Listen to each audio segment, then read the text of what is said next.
Today, people use umbrellas to keep out the rain. Today, nuclear something are brighter. 3 times taller than a man. 3 times 4 for the man. A giraffe's body is about the size of a horse's. No, I missed that one entirely. A full-grown giraffe is 18 feet high. Full-grown giraffe is 18 feet high. I think that was correct. Hey everybody, Adam Savage here, and today's video is all about hearing aids. I've been open in the past about my experience with hearing loss, how getting hearing aids changed my life, kind of saved my marriage, and why I think it is important to destigmatize hearing loss. Jabra Enhance, the makers of my hearing aids, reached out because they also think this is a conversation worth having. And they wanted to share how hearing aid technology, and specifically the process for getting hearing care, has improved in recent years. To help me better understand the complexities of hearing loss, they invited me to Vanderbilt University Medical Center, where Jabra Enhance's chief scientist showed me how they've partnered with researchers to study the science of human hearing and how we process sound. Dude, I love nothing more than giant medical models, but let's just start, Andrew. Can you walk me through the mechanical process of hearing? Sure, absolutely. No, this is exciting. So when we get into hearing, the first thing is your pinna, your ear. Right, and right. What it's used for is basically to encode sound because it's coming from different directions. And as you can see, it's asymmetrical. So sound coming from the back or front will be filtered differently just because of the shape. By what you're saying, it's leading me to believe that a single ear is doing some work on its own for triangulation. Yes, absolutely. Is that really true? Yeah. And, everyone has a unique pinna, so it's just like your fingerprint. Everyone has a unique fingerprint. It's the same way as your pinna. You all have a kind of a unique filtering fingerprint. So then, does that mean by extension that everyone hears sound slightly differently because of the physicality of how their body's laid out? Yep, their brain is trained based on their own ears, right? Okay, so this is taking that sound and basically directionalizing it to some degree, pre-processing it physically. Yes. Amazing. Yep. And then it comes in the ear canal. Yep. So it comes in the ear canal, and everyone knows their eardrum. Yeah. And the fun of the eardrum, especially when you're growing up and have earaches and stuff like that. Yeah. But you can think of this as the diaphragm of a microphone. It's there to pick up the different vibrations that are coming in. And it's very critical in just capturing the pressure variations. Right? So as that moves, it moves the, may I grab this? Yes. I know this word. It moves the acicular chain. That's correct. I knew it. Yep. And this is the hammer anvil stirrup. Yes. Right? Yep. And really the job of this is to take sound that's being captured here and amplify it, right? Right. Because the next thing what it does is this sound is being captured in the air. And now when we go into the cochlea, that's underwater, right? This is all underwater. Yep. Okay. So you can think of it as underwater, and we're going from air to water, Right.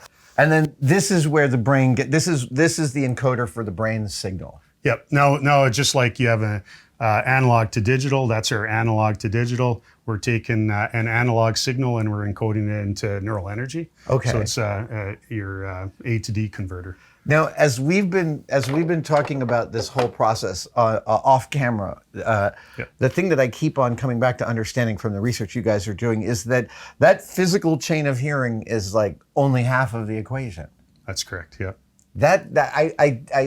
I sort of understood that from 15 years of wearing hearing aids, but I really didn't understand it until talking to you guys. So talk me through that, how much work the brain is doing. Yeah, that's really where the exciting part is, because if you take a look at when it's encoded and here's the nerve and you're getting all these neurons, now you have 2 ears, right? Mm-hmm. And it's encoding all this information and it's going into your brain, and your brain is processing all this information that's being encoded to start understanding what's happening around you, like who's talking and from what distance, what direction, what type of sound. And your brain has to basically separate all these sounds, otherwise we just hear one continuous stream of data, right? And it has to break it all up and then create a perception for you of what you're hearing in that space. Right. I think when I was like 15 years old, I thought of hearing aids as something that just gave you more volume from the world, that it was just a signal increase. But what you're telling me is so much more than just a signal increase. Yeah, I mean, if you go back in the history of hearing aids, you can see where it was just a signal increase. Right. It was also directional. Where do you want to hear? Right. Like you've got some props to show. Yep. Can yep, we go through them? Yeah, absolutely. Okay, great. That's good. So this is a beautiful piece of work here. So an ear horn. It's not the horn of Gondor? Yeah, almost looks like it. This is an ear horn. Yep. So it's an ear horn, and as you can see, it basically is larger, and then it curves into smaller. And what it's trying to do is capture the energy from, for instance, my voice, and focus it into your onto your tympanic membrane, your eardrum. So, Oh, I'm totally hearing a difference in the quality of your voice depending on where I'm pointing this. Yeah, absolutely. But you think about it. This is the foundation of most hearing aids. You have amplification. Yeah. You have directionality, and you have good sound quality, good frequency response. I love the decorative rich person solution to this problem, but you've got some other ear horns, Yeah, and these are much absolutely. more sort of the civilian version. Yeah, this one looks like it came right out of an orchestra. It But really does. Okay, go ahead. so, how does that sound? Oh, compared that to- sounds much better. Well, my voice sounds super loud. Oh, there we go. Yeah. All right. So. Oh, there's so much going.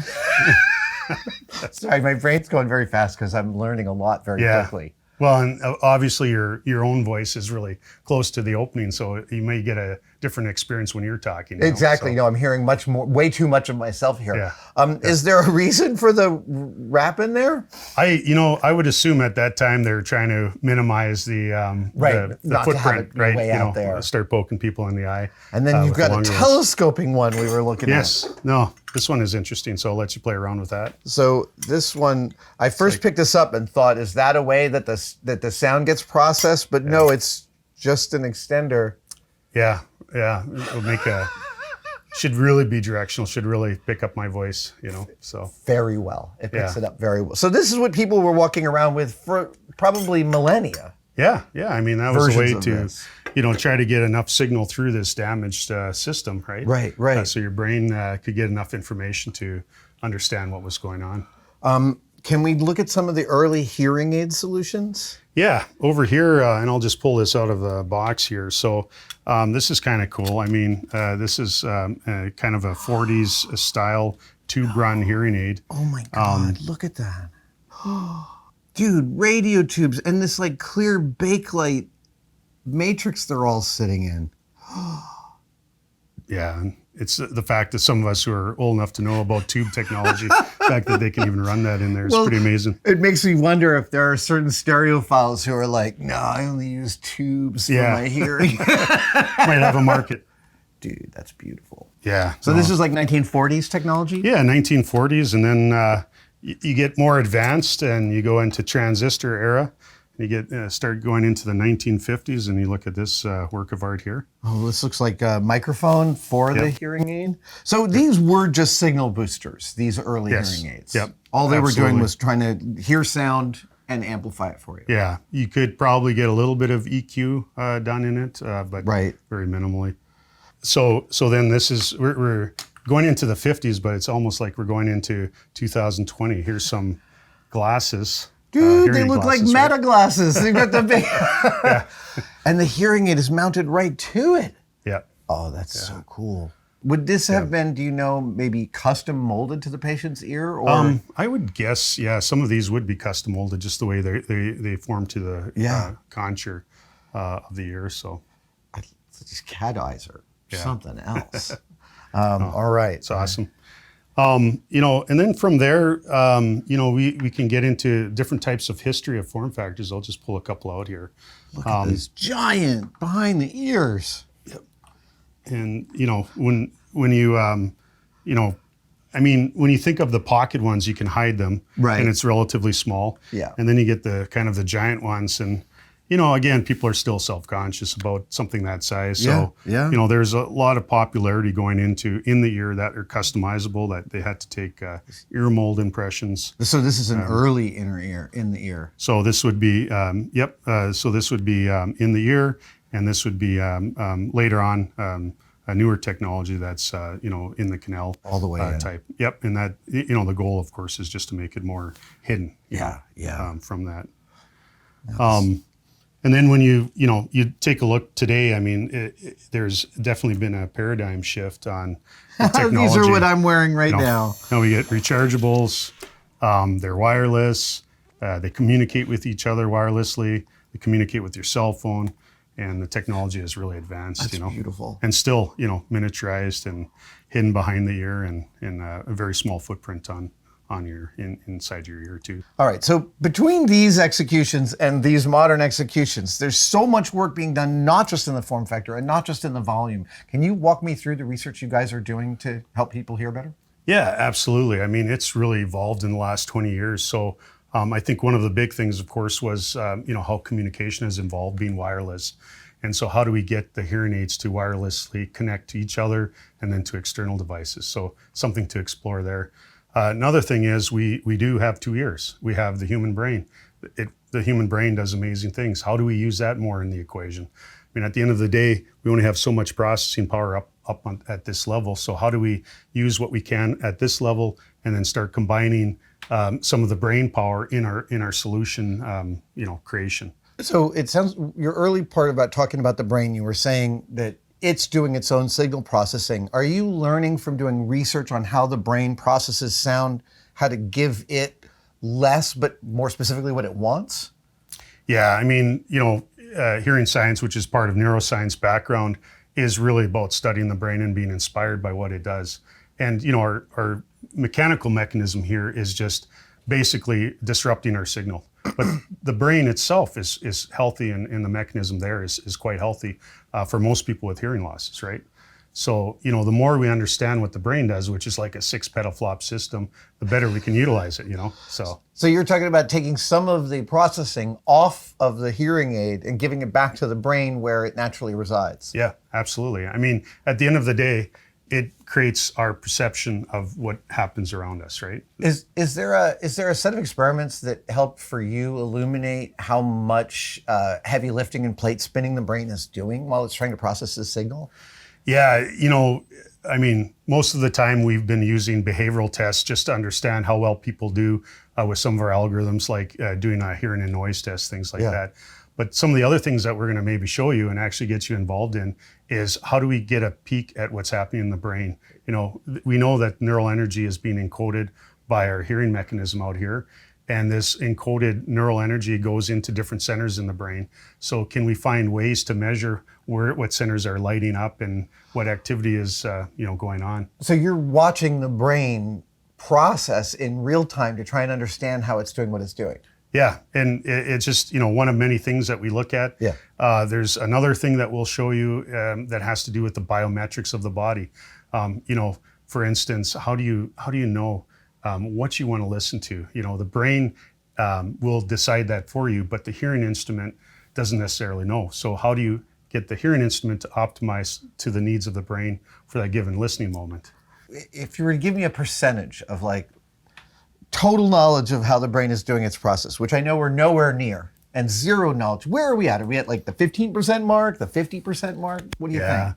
I think for the mechanical parts, we're pretty clear on what's going on. I mean, there's still some unknowns there.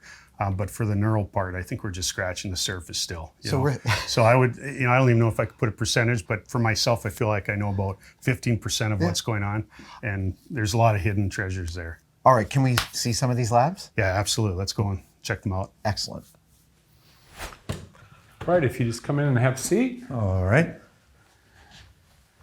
And we're just going to play some sounds for you. You're going to hear noise coming from everywhere, and you're going to have speech coming from the front. Okay. What I want you to do is once you hear the speech coming from the front, I want you to try to repeat the sentences you hear. Oh, okay. Okay? Copy that. In umbrella with small shadow. Umbrellas were first used in ancient Egypt. Commanded, he was considered a system. Landed. Today, people use umbrellas to keep out the rain. Today, nuclear or something are brighter. Tallest wild animals.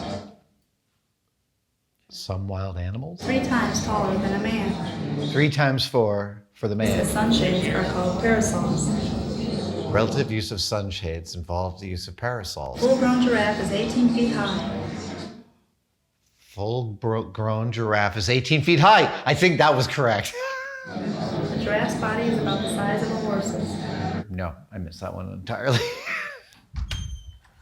That All was right. weird. Could you get any of that at all? When the signal is happening, I can hear clearly that it's speech, and it sounds like recognizable speech. But when you ask me to repeat it, I'm definitely not able to repeat most of what I'm hearing. Yeah, and so we've got the room really, really active right now. Yeah. Lots of reflections, and so it's even at a relatively tough but still understandable signal noise ratio. It's hard with this much reflection in the room. And when you say reflection, all of the facets in this room are built for reflection. Is that right? Right. And so this room is a hard-walled room. We've got it where you'll have reflections coming from lots of different angles. It's intended to be very echoey, Right. A very reverberant room, especially for how small it is. We can change its acoustics by putting up acoustic blankets that kind of deaden the room, but we've got it really live right now, much more active than most rooms this size would be. This emulates more of like a concrete block wall room. Which is a restaurant I walked out of a couple of years ago. Right. Yeah. And that's what we're trying to do a lot of times with hearing aid testing is we're going, what are the really tough situations that people are in? And can we emulate those situations? Can we make it where these are the places that people are complaining about? Can we test technology and say, where does it work? Where doesn't it work? How well does it work? So when you're testing someone in this chair, are they wearing their normal hearing aids while you're doing it, and you're trying to see how much they can pull, how much signal they can pull out of the noise? Right, and oftentimes we do a lot of specific, what we would call hearing aid feature testing. And so we will take specific kinds of processing in hearing aids and turn them on and off and adjust them. And we actually work with manufacturers to go, how can we improve the technology and improve the setting of the technology so it works better for people in these environments? One of the things I was surprised by was how much of a cognitive load my hearing loss put upon me. I spend a lot of time in my head rewinding what people have said to try and hear it back again. Right. And obviously the first pass of that is a little bit of volume, and then the second pass of that is trying to do the EQ. I'm curious if there are things you've uncovered in this test that were really surprising about things. Like, do people hear worse at the end of the day than at the beginning of the day? Yeah, and so there's a lot of different ways that we look at that. And one of the things that we do know for a lot of people is that they get fatigued from listening all day long. Yeah. And so I have a colleague that really studies fatigue in hearing. And how it's affected by hearing loss, how it's affected by hearing aids. And we do think that there are certain types of processing, if we can make it a little easier for you to listen, then we hope that people are less fatigued. But the opposite can also occur. We can allow you to communicate, and so you can really be engaged, but you may be even more tired at the end of the day. Right. That's fascinating. Andrew, the complexities of what you guys are studying here is starting to cascade into my brain. Talk to me about who this guy is here. Sure. This is called a Knowles Electronic Mannequin for Acoustic Research, or short KEMAR. KEMAR, that's his name. KEMAR. Okay. And he's been used in labs for 30, 40 years, or whenever he was first created, I guess probably late 70s.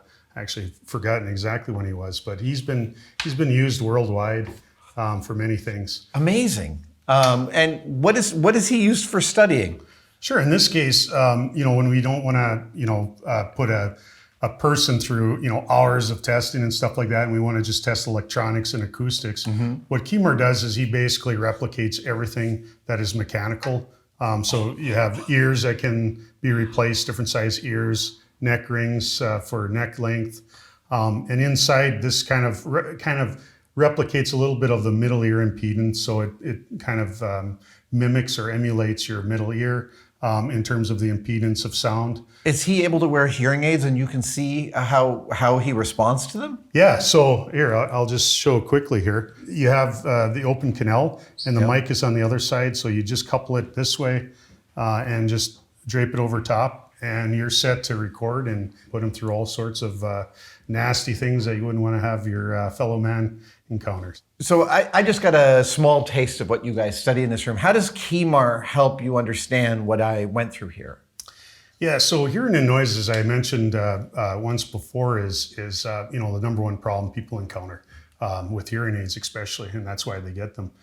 So you have directional technology that are really sensitive to the physics of sound, right? And so this isn't just putting a human in there and trying to emulate a better sound. Hearing aids with directional microphones are very sensitive to the direction of sound, and you have to replicate that exactly. Right? So when you play the sound out of one of the speakers, you should be able to see the hearing aid understanding where that sound's coming from. Yes. Wow. Yeah. And another thing too, like for the hearing aid, when you talk directional technology, it uses something called phase cancellation. So it's like you have a wave that is of opposite phase, cancels each other out. It's like a peak of one wave and a trough of the other. When they hit each other, they cancel out to zero. Right. And a lot of directional technology use that sort of cancellation so that if sounds come from behind, you want that canceled. But if sounds come up front, you want that amplified. So you just kind of shift the phase between these two waves when they collide. Are you learning things from how the brain processes sound that allow you to do less processing because you know you can offload it to the brain's natural abilities? Yeah, absolutely. And one clear example is, imagine if the hearing aid had to filter every sound that existed around it, because it has a unique filter when it goes through a person's ear, right? It's every direction a sound has to go through. Imagine the processing power you would need to make sure that you processed every sound so that brain would get that information. That hearing aid would be the size of a golf ball. Yeah, probably a lot bigger. Yeah. But yeah, it'd be, you go back to the body worn aids, I'm sure. Right. To have that. But anyway, there's opportunities then to be smart mechanically in your design to say, well, how do we capture the pinna? We have mics in here, so how do we, basically capture it, and where can we put mics? How can we emulate this? This pinna effect too. So using the mic placement on the hearing aid to augment the already physical topography of the ear. Absolutely, yeah. And as an example, we were studying, natural behaviors of how people hear in noise, right? And a lot of people will like cup their I do this hand all the up, time. right, and try to hear. This works so well. Yeah, it does, yeah. And it's basically like an ear horn, right? Yeah. It's just a natural way of doing it. We actually then studied, well, what does that look acoustically using KeyMark with the cup, right? Yes. And then mimic that behavior in the two mics that are on the hearing aids, right? So you can actually mimic a hand cup behavior on your hearing aid for moments when people are like, hey, I need a little bit of help here. And you have this electronic ear cupping, you could say. Oh, that's really cool.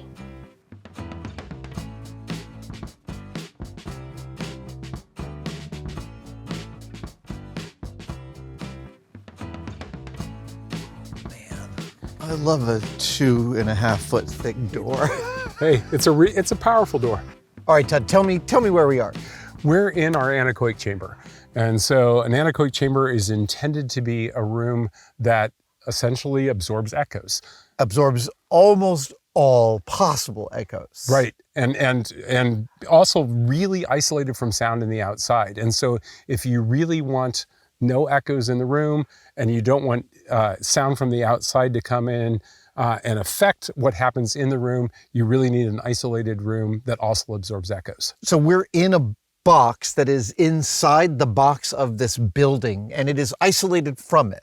Right, and so actually isolated in two ways. So there's the building, Yeah. and then inside the building is a box that's right outside of this box. It's a concrete block box that's sealed, and then they build a chamber as a box inside of it. And there's actually an air gap in between the chamber and the box, and then the box and the rest of the building.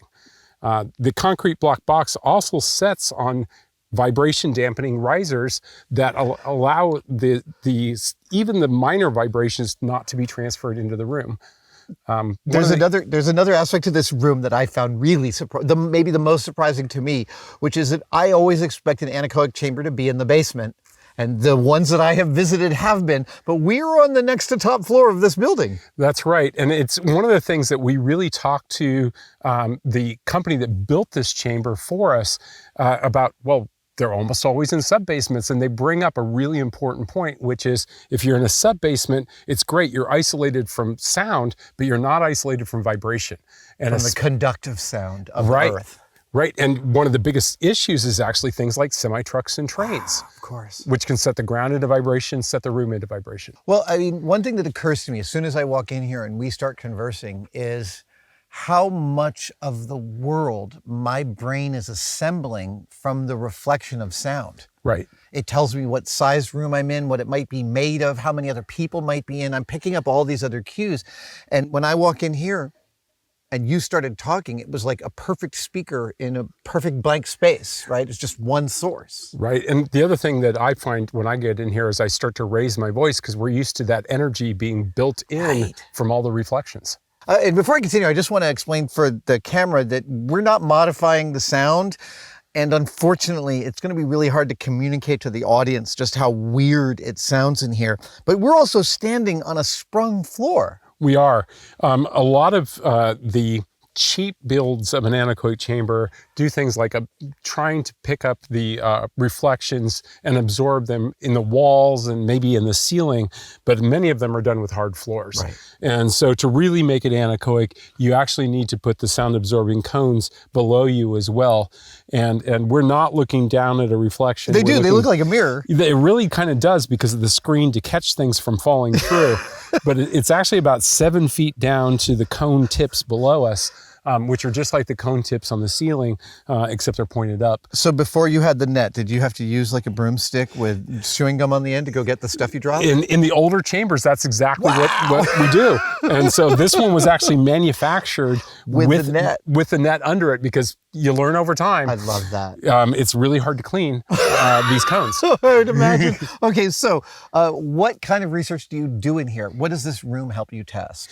There's all kinds of different things that we do in here. And, right now we're kind of set up for testing people. One of the things that we do is actually test instruments. And so you looked at a Kemar earlier and we're talking about a Kemar.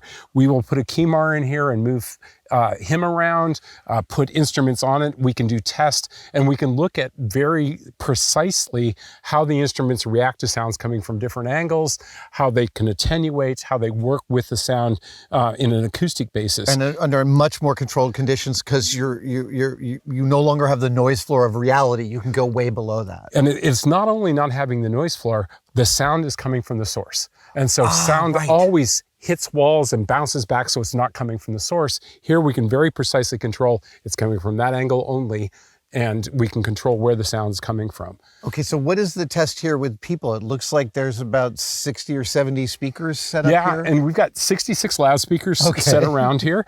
And most of the research that we're doing in here is interactions with how instruments, how hearing aids interact with localization, our ability to find sounds. And so we can play sounds from very precise locations and we can look at, does the instrument distort it?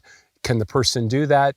Does the person's hearing loss get in the way of how well they localize sounds? So you can be monitoring live the hearing aid's responses to the sound environment while you're actually getting the objective view of the listener about where they think the triangulation and somehow bring those together. Right. Oh, that's so cool. Absolutely. And so we might, for example, look at, one of the ways that we do this is we might say, okay, we're going to play from a couple of different speakers and we might put a VR headset on the person and have them, point virtually to where they think the sound is coming from. Right. We've got some of the speakers in here now with labels on them so they can just call out a speaker number. But when we don't have that, we can also use VR. Amazing. I made the spectre collect wood. Oh, yeah. Tim thought I knew the dog then. Tim thought I knew the dog then. Wow. You must not continue main treatment now.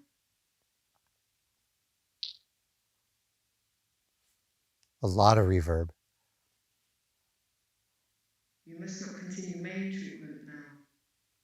That's crazy. So Todd just played some sounds through the speakers for me, and partly they were directional. They came from different parts of this ring, but then he was adjusting the amount of reverberation. And so the speakers are giving their own illusion that this is a room with hard walls that are reflecting sound. And then he ran it through a couple of different scenarios. And the first one was of a small room, like about this big, but with hard walls. And then the second one was with a cathedral, but now he's running a sound that's, wow, traveling around the speaker ring.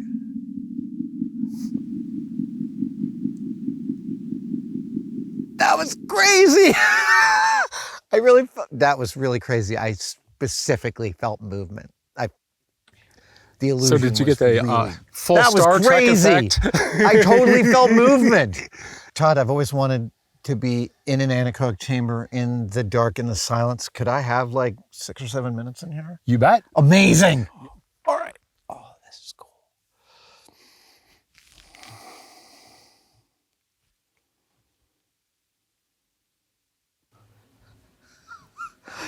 Dude, that's crazy.